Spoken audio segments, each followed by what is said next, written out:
আজ হাটে এলাম প্রায় 7-8 বছর পর। এসে এত ভালো লাগছে, সেই পুরনো গ্রামের যে স্মৃতিগুলো সেইগুলোই মনে পড়ে যাচ্ছে। কি সুন্দর সস্তা মাছ, কাঁচা বাজার, সব কিছুই টাটকা, এত ভালো লাগছে। প্রথমেই শুরু করলাম এক পিস পাঙাশ মাছ দিয়ে। তারপরে কাকুকে বললাম একটা ভালো দেখে কুমড়ো দাও। কুমড়োটা পুরোটা নিতে মা বারণ করলো, কারণ এতটা আমাদের 3 জনের পক্ষে খাওয়া সম্ভব না। তবু দেখলে ইচ্ছা করে কিনতে, তাই ওখান থেকে একটুখানি কেটে নিয়ে নিলাম।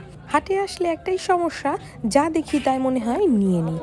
ওই যে আগের দিনের ভিডিওতে বললাম, অনেকে আছে জামা কাপড়, মেকআপ বা বিভিন্ন জিনিস কিনতে ভালোবাসে, কিন্তু আমি ছোটবেলা থেকেই এই বাজার ঘাট, মাছ মাংস কিনতে প্রচণ্ড ভালোবাসি এবং খেতে তো ভালোবাসি।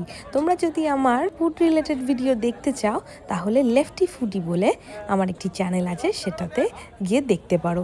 লিংক আমি ডেসক্রিপশনে দিয়ে দেবো। সব কিছুই কত ভালো লাগছে বলো। আমার মনে হয় শুধু আমার নয়, সবারই এই হাটে বাজারে আসতে বেশ ভালো লাগে। এত টাটকা শাকসবজি, আর সবথেকে ভালো কথা যে গ্রামের মানুষের সরলতা, সত্যি খুব ভালো লাগে। এই দেখো এখানে জিলিপি হচ্ছে, গরম গরম জিলিপি আর গজা নিয়ে নিলাম, সবাই মিলে খাবো। ভিডিওটা ভালো লাগলে ফলো করে দিও কিন্তু।